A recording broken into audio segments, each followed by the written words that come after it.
Hello friends, this is Rachna Rawat and welcome to my channel Let's Go।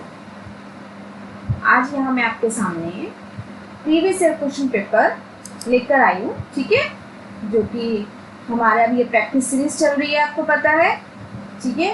तो हिंदी का question paper लेकर आई हूँ मैं यहाँ पर, जो कि 2019 का है, सटे का लेकर आई हूँ। तो हम यहाँ पर चलिए एक एक क्वेश्चन को डिस्कस करते हुए आगे बढ़ते हैं। क्वेश्चन नंबर 31, प्राथमिक स्तर पर छात्रों को भाषाई क्षमताओं का विकास करने का अर्थ है, ठीक है। प्राइमरी स्टेज से ही क्वेश्चन है, पेपर फर्स्ट का है, तो प्राइमरी स्टेज के बच्चों को ध्यान में रखते हुए हम आंसर देंगे, ठीक है। तो प्राथमिक स्तर पर छात्रों की भाषाई क्षमता का विकास करने का क्या अर्थ है? भाषाई नियमों पर अधिकार या भाषा संरचनाओं पर अधिकार, या फिर सी भाषा प्रयोग की कुशलता पर अधिकार, या फिर डी भाषा अनुकरण की कुशलता पर अधिकार, ठीक है। तो क्या अर्थ होता है? अर्थ होता है, आंसर हम सी पर जाएंगे, भाषा प्रयोग जो हम कर रहे हैं उसकी कुशलता पर अधिकार, ठीक है। भाषा किस तरह यूज कर रहे हैं उसकी कुशलता पर अधिकार, ठीक है। तो नेक्स्ट हम आगे बढ़ जाएंगे 32 की ओर। 32 क्या कहता है, देखिएगा, भाषा कौशल की शिक्षण विधि है। तो कौन सी विधि है? अनुकरण विधि, सामूहिक विधि, भाषा प्रयोगशाला विधि, या फिर उपरोक्त सभी, ठीक है। तो अनुकरण करके भी सीखा जाता है, ठीक है, फॉलोअप करके, सामूहिक एक आपस में समूह बनाकर इजीली सीखा जाता है, ठीक है, गेट टुगेदर करके, भाषा प्रयोगशाला के द्वारा, प्रयोग द्वारा, ठीक है, या फिर उपरोक्त सभी, ये तीनों के द्वारा सीखा जाता है। तो हम जाएंगे ऑप्शन नंबर डी की ओर, ये तीनों ही विधियां हैं, ठीक है। चलिए अब हम आगे बढ़ जाते हैं क्वेश्चन नंबर 33 की ओर। 33 क्या कहता है? देखो और लिखो शिक्षण विधि प्रयुक्त करते हैं। फर्स्ट है मौखिक रचना में, बी है निबंध रचना में, या फिर सी है शुद्ध अभिव्यक्ति में, या फिर डी उपरोक्त सभी। तो देखो और लिखो मतलब देखना है और लिखना है, ठीक है। तो ये किस तरीके का है हमारा? ये है एक निबंध रचना, ठीक है। मौखिक रचना नहीं, कि मौखिक में लिखने वाली बात नहीं हो पाती, शुद्ध अभिव्यक्ति में भी नहीं होगा, तो ये हम जाएंगे बी की ओर, निबंध रचना, ठीक है। चलिए अब हम आगे बढ़ जाते हैं क्वेश्चन नंबर 34 की ओर। 34 क्या कहता है? कविता शिक्षण का प्रमुख अंग है। तो कविता शिक्षण का जो प्रमुख अंग है वो क्या है? तो देखिएगा, भावबोध, शब्दार्थ बोध, सरलार्थ बोध, या फिर पठन बोध। तो हम जिस तरीके से बच्चों को कविता का शिक्षण कराते हैं, तो हम क्या करा रहे हैं? उनको भावबोध का ये प्रमुख अंग है, ठीक है, उनकी भावनाओं को डेवलप कर रहे हैं, ठीक है। तो ये कविता का मेन पार्ट होता है। आगे बढ़ जाएंगे हम क्वेश्चन नंबर 35 की। 35 क्या कहता है? देखिएगा, वह कौन सा वाचन है जो गद्य में प्रयुक्त होता है परंतु पद में नहीं, ठीक है। ए मौन वाचन, बी आदर्श वाचन, सी अनुकरण वाचन, या फिर डी संवेद वाचन। तो ये हो जाता है हमारा मौन वाचन, गद्य में प्रयुक्त होता है। गद्य, देखिए गद्य क्या होता है? एक तरीके का एक पैसेज होता है जिसमें कि हम इजीली उसे पढ़ सकते हैं, लेकिन पद जो है हम कविता को कहते हैं। कविता तो रस से रिलेटेड होती है, उसे गाकर ही समझाया जा सकता है, बताया जा सकता है, ठीक है। तो गद्य जो है उसको हम मौन वाचन कर सकते हैं, बट पद को हम नहीं कर सकते, ठीक है। 36, छोटे बालक की कल्पना शक्ति का विकास करने का सर्वाधिक उपयुक्त माध्यम है। उसकी कल्पना शक्ति को हमें विकास करना है, डेवलप करना है, तो इसका सबसे इजी साधन क्या है? हम जाएंगे बी की ओर, परियों की कहानी। महापुरुषों की जीवनियां भी नहीं इतना होगा, इतना इंटरेस्ट लेगा जितना वो परियों की कहानियों में लेगा, ठीक है। उसमें क्वेश्चन ज्यादा से ज्यादा डेवलप करेगा, कहेगा भी हर बार कि मुझे ये वाली कहानी सुनाओ, ठीक है, परियों से रिलेटेड। आगे करते हैं हम क्वेश्चन नंबर 37 की ओर, जिसमें कि गद्यांश दिया हुआ है। इसको गद्यांश को पढ़ना है और इसमें 37 से 40 क्वेश्चंस हैं। तो हम एक नजर जल्दी से हम गद्यांश बना लेते हैं। तो देखिए, प्राचीन और मध्यकालीन आर्य भाषाओं संस्कृत प्राकृत अपभ्रंश का क्षेत्र सार्वदेशिक था। जिस रूप में वे उपलब्ध हैं उस रूप में उनका व्याकरणिक ढांचा भी अलग था। इन भाषाओं में प्रादेशिक निष्ठा नहीं थी किंतु जातीय भाषाओं में निष्ठा बढ़ी। संस्कृत में प्राकृत से अपभ्रंश और अपभ्रंश से उत्तर भारत की आधुनिक आर्य भाषाओं का विकास हुआ, ऐसा विश्वास किया जाता रहा है और इसके लिए सिद्धांत भी गढ़े गए थे। किंतु अब यह धारणा की हिंदी या बंगला आदि अपभ्रंश से निकली खंडित हो चुकी है। जातीय भाषाओं ने संस्कृत अपभ्रंश से बहुत कुछ लिया है। हिंदी ने उनकी विरासत को सबसे अधिक ग्रहण किया, विशेष रूप से अपभ्रंश की विरासत। शब्द समूह, उच्चारण तथा व्याकरणिक ढांचे के अलग होने से अपभ्रंश साहित्य को हिंदी साहित्य का अंग नहीं माना जा सकता, किंतु नृत्य के लिए उसका अध्ययन आवश्यक है। ठीक है, चलिए क्वेश्चन देखते हैं हम इसके। 37 संस्कृत से सीधा संबंध किस भाषा का है? तो देखिएगा, संस्कृत का संबंध किससे है? हमने ऊपर पढ़ा है ए प्राकृत से। ठीक है, हम जाएंगे ए ऑप्शन को। ठीक है, अब हम आगे बढ़ते हैं 38। अपभ्रंश को हिंदी साहित्य का अंग न मानने के लिए क्या आधार है? तो क्या आधार है? शब्द समूह की भिन्नता, व्याकरणिक ढांचे में भिन्नता, उच्चारण में भिन्नता या उपरोक्त सभी। तो देखिए, अपभ्रंश को हिंदी साहित्य का अंग न मानने के लिए जो आधार है वो शब्द समूह की भिन्नता भी है, व्याकरणिक ढांचे में भिन्नता भी है, उच्चारण में भिन्नता भी है, तीनों ही है। तो हम जाएंगे ऑप्शन नंबर डी की ओर। अब हम आगे बढ़ जाएंगे क्वेश्चन नंबर 39 की ओर। संस्कृत का क्षेत्र किस सीमा तक विस्तृत था? तो किस सीमा तक विस्तृत था? हमने पढ़ा है सार्वदेशिक। C option is right. ठीक है, सब आपको आंसर आपके इस पैसेज में जो आपका पद्यांश दिया हुआ है गद्यांश, उसी पैसेज में आपको मिल जाएगा। ठीक है, आगे बढ़ते हैं हम। बस एक नजर हमें जल्दी से उसे पढ़ लेना है। ठीक है, समझते हुए उसे पढ़ लेना है, जिससे आपके ये 4-5 क्वेश्चंस कंप्लीट हो जाएंगे। 40 क्वेश्चन पे आते हैं हम। सांस्कृतिक नृत्य के लिए किसका अध्ययन आवश्यक है? तो किसका आवश्यक है? अपभ्रंश का। लास्ट में लाइन थी, देखिएगा, बी ऑप्शन इज राइट। चलिए अब हम आगे बढ़ते हैं 41 क्वेश्चन की ओर। गाथा सप्तशती किस भाषा की रचना है? तो किसकी रचना है गाथा सप्तशती? ये है हमारी, ना तो ये है प्राकृत, संस्कृत, हिंदी या ब्रजभाषा। ये 4 ऑप्शन आपके सामने दिए हुए हैं। ये है हमारी प्राकृत के अंतर्गत। ठीक है, ए ऑप्शन इज राइट। अब हम आगे बढ़ जाएंगे 42 की। शब्द का लोक प्रसिद्ध अर्थ कहलाता है। फर्स्ट वाच्यार्थ, सेकेंड लक्ष्यार्थ, व्यंग्यार्थ या इनमें से कोई नहीं। तो शब्द का लोक प्रसिद्ध अर्थ कहलाता है वाच्यार्थ। ठीक है, चलिए अब हम आगे बढ़ते हैं क्वेश्चन नंबर 43 की। तो 43 क्या कहता है? ऋतिरात्मक काव्यास्थ उक्ति किस आचार्य की है? तो ऋतिरात्मक काव्यास्थ उक्ति किन आचार्य की है? ये है वामन, भाम है या मंभट या दंडी। तो ये है हमारी वामन। ठीक है, वामन आचार्य थे जिनकी ये उक्ति है। ओके, अब हम आगे बढ़ जाएंगे 44 की। इप्सित शब्द का विलोम बताइए। इप्सित का विलोम क्या होगा? तो विलोम होगा अनिप्सित।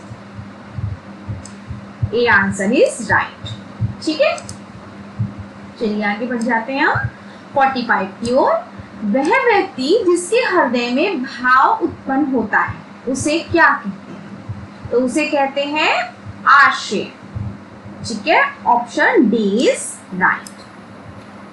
आगे बढ़ जाएंगे हम 46 नंबर क्वेश्चन पर।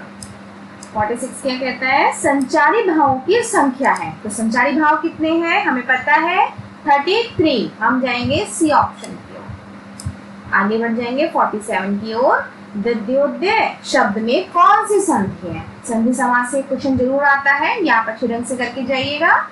द्योदय शब्द में कौन सी संधि है? तो कौन सी है? ये हम जाएंगे यण संधि। C answer is right. ठीक है, चलिए आगे बढ़ जाएंगे अब हम क्वेश्चन नंबर 48 क्यों? तो 48 क्या कहता है? लंगोटी में फाग खेलना मुहावरे का सही अर्थ है दरिद्रता में आनंद लूटना, मौज मस्ती करना, आनंद में जीवन जीना या फिर दयनीय होना। तो क्या है इसका? ये है दरिद्रता में आनंद लूटना। ठीक है, चलिए अब हम आगे बढ़ेंगे 49 क्वेश्चन की। 49 क्या कहता है? सभागार में बहुत आदमी थे। वाक्य में गुणवाचक है, सार्वनामिक है, निश्चित है, परिणामवाचक है या अनिश्चित परिणामवाचक है? तो ये कौन सा है? ये है हमारा अनिश्चित परिणामवाचक। निश्चितता नहीं है, कितने हैं। ठीक है, तो अनिश्चित परिणामवाचक। अब हम आगे बढ़ जाएंगे क्वेश्चन नंबर 50 की ओर। क्वेश्चन नंबर 50 क्या कहता है? सुंदर है बेहद, सुमन सुंदर, मानव तुम सबसे सुंदरता। उक्त पंक्ति किस कवि की है? ठीक है, किस कवि की है? कविता की एक पंक्ति दी हुई है, तो ये किस कवि की है? जयशंकर प्रसाद, सुमित्रा नंदन पंत, निराला या मैथिली शरण गुप्त? तो ये है हमारी सुमित्रा नंदन पंत जी। ठीक है, आगे बढ़ जाएंगे क्वेश्चन नंबर 51 की। तो 51 क्या कहता है? निम्नांकित में अल्प प्राण धमनी है। अल्प प्राण पूछा है इसमें, तो हमारा है ये अल्प प्राण धमनी किसमें है? ये हमारी ग, ह, छ या झ में। तो हमें पता है अल्प प्राण क्या होता है? जिसमें कम वायु का निष्कासन होता है। ठीक है, तो उसे हम अल्प प्राण कहते हैं। तो कौन सा है ये? ये है हमारा ग। First answer is right. और जिसमें अधिक वायु का निष्कासन होता है वो कौन सा होता है? महाप्राण। मैं आपको बता देती हूँ अल्प प्राण और महाप्राण क्या है। जैसे कि हम ये व्यंजन पढ़ते हैं क, ख, ग, घ, घ, तो इसमें जो क किस नंबर पे है? फर्स्ट नंबर पे। ग किस नंबर पे आ रहा है? थर्ड नंबर पे। और न किस नंबर पे आ रहा है? 5 नंबर पर। तो ये जो इस सीरीज में हम नंबर चलाएंगे क, ख, ग, घ, च, छ, ज, झ, झ, तो ये जो है इस सीरीज में हमारा जो क, ग और ड जो फर्स्ट नंबर, 3 नंबर और 5 नंबर पे आ जाते हैं, तो ये हो जाते हैं हमारे अल्प प्राण। और बच्चे हमारे जो है ख और घ है वो 2 और 4 नंबर पे आते हैं, जिसे हम महाप्राण कहते हैं। ठीक है, इसके अलावा जो हमारे अल्प प्राण होते हैं वो य, र, ल, व भी अल्प प्राण है। ठीक है, तो इस तरीके से अल्प प्राण और महाप्राण, अघोष, सघोष आप अच्छे ढंग से करके जाइएगा। ठीक है, एक क्वेश्चन इसमें से भी हमेशा के लिए बनता है। चलिए आगे बढ़ जाएंगे हम 52 क्वेश्चन की। 52 क्या कहते हैं? मूड पे मुकुट धरे सोहत है गोपाल, पद में कौन सा काव्य दोष है? ठीक है, तो इसमें कौन सा काव्य दोष है? इसमें है ग्रामिक तुक काव्य दोष। ए आंसर इज राइट। चलिए अब हम आगे बढ़ जाएंगे क्वेश्चन नंबर 53 की। 53 क्या कहता है? सरहप्पा का संबंध निम्नलिखित में से किससे है? तो किससे है ये हमारा? ये है हमारा सिद्ध साहित्य से। ठीक है, चलिए आगे बढ़ जाते हैं हम 54 क्वेश्चन की। 54 क्या कहता है? अमृतलाल नागर के जीवनी परक उपन्यास मानस का हंस में किसके जीवन का चित्रण किया गया? तो मानस के हंस में किस जीवन का चित्रण किया है? हमें इसमें जो किया है हमारे तुलसीदास जी का किया है। ठीक है, ओके, अब हम आगे बढ़ जाएंगे 55 क्वेश्चन की ओर। क्या क्या होगा साथ में क्या बताऊं, है ही क्या हाँ आज जो मैं जताऊं, तो भी तुली पुस्तिका और वीणा, चौथी मैं हूँ, पांचवी तो प्रवीणा। उक्त पंक्ति में कौन सा छंद है? छंद पूछा है, देखिएगा इसमें ए मालिनी, बी शालिनी, सी भुजंगी या इंद्रवंचा। तो ये हमारा आ जाता है शालिनी छंद में। ठीक है, चलिए अब हम आगे बढ़ते हैं 56 क्वेश्चन। 56 क्या कहता है? भरत मुनि के रस सूत्र में निम्नलिखित में से किसका उल्लेख नहीं है? तो भरत मुनि के रस सूत्र में किसका उल्लेख, कौन से जो रस है या भाव है जिसका नहीं है? तो वो हम जाते हैं हमारा बी आंसर इज राइट, शांत रस। ठीक है, और स्थाई भाव ए आंसर को भी हमारे जो यूटेट की साइट है उन्होंने उसके आंसर की में हमने मैच किया है। इन दोनों ही ऑप्शन को उन्होंने राइट कहा है। ठीक है, वैसे तो ये जाता है डायरेक्ट शांत रस की ओर, और जो स्थाई भाव जो है वो भी भरत मुनि में इसका उल्लेख नहीं है, तो ए आंसर भी, ये दो ऑप्शन जो है राइट हो जाते हैं। ये डायरेक्ट मैच किया हुआ है मैंने यूटेट से, तो दोनों ही ऑप्शन को सही बताया गया है। ठीक है, तो आप इस क्वेश्चन को ध्यान से करिएगा। चलिए आगे बढ़ते हैं 57 क्वेश्चन की। 57 क्वेश्चन क्या है, देखिए आपके सामने पद्यांश दिया हुआ है जिसमें कि क्वेश्चंस आते हैं इससे रिलेटेड 57 से 60। तो देखिएगा, हम एक नजर जरा डाल लेते हैं। द्वार खोल ग्रह के किरणों से आंगन भर, बैठा यह हेमंत प्रातः नीरव पृथ्वी पर, नयन मूंद रवि की कोमल किरणों को तपता, आने वाले प्रिय बसंत के स्वप्न देखता। अब उनके आगे चुपचाप खड़े वृक्षों पर भर आएंगे पल्लव, गुंजित होगा मरमर, जब उसकी बंसी उसके अधरों से लगकर भर देगी पुलकों की लहरों से पवनों। चलिए 57 क्वेश्चन। प्रस्तुत पद्यांश का मुख्य प्रतिपाद है, क्या है? फर्स्ट है प्रकृति चित्रण, बी है मानवीय चित्रण, थर्ड है बसंत का चित्रण, या डी है हेमंत ऋतु की प्रातः काल का चित्रण। तो हमने ये जो आपके सामने पद्यांश पढ़ा है, तो ये किस प्रकार का चित्रण हमारे उसमें शो कर रहा है? ये कर रहा है हेमंत ऋतु की प्रातः काल का चित्रण। ठीक है, हेमंत ऋतु के बारे में यहाँ पर शो रहा है। चलिए अब हम आगे बढ़ जाएंगे क्वेश्चन नंबर 58 की। 58 क्या है? चुपचाप खड़े वृक्ष किस मानवीय भाव को प्रदर्शित कर रहे हैं? तो किसको कर रहे हैं? आलस्य को, हर्ष को, तटस्थता का या चिंता का? तो ये कर रहे हैं आलस्य का। ठीक है, आगे बढ़ जाएंगे 59 की ओर। 59 क्या कहता है? बसंत के स्वप्न देखता पंक्ति का आशय है सुप्त होना, जागृत होना, प्रकृति से प्रेम होना, या फिर आशा एवं उत्साह का संचरण होना।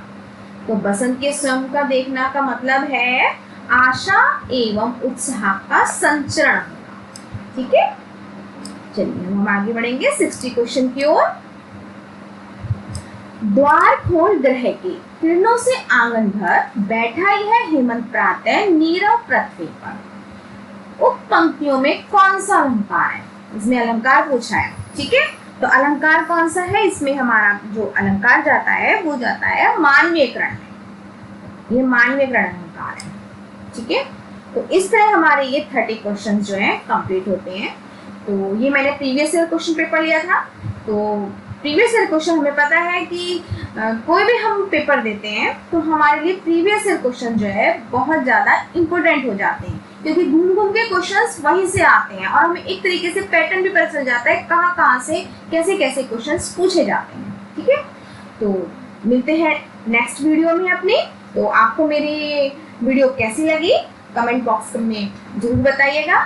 तो और मेरी वीडियो को सब्सक्राइब कर दीजिए, लाइक कीजिए एंड शेयर कीजिए। Thank you. आई होप आपको मेरी ये वीडियो पसंद आई होगी, तो लाइक कीजिए, शेयर कीजिए और सब्सक्राइब कीजिए। Thank you.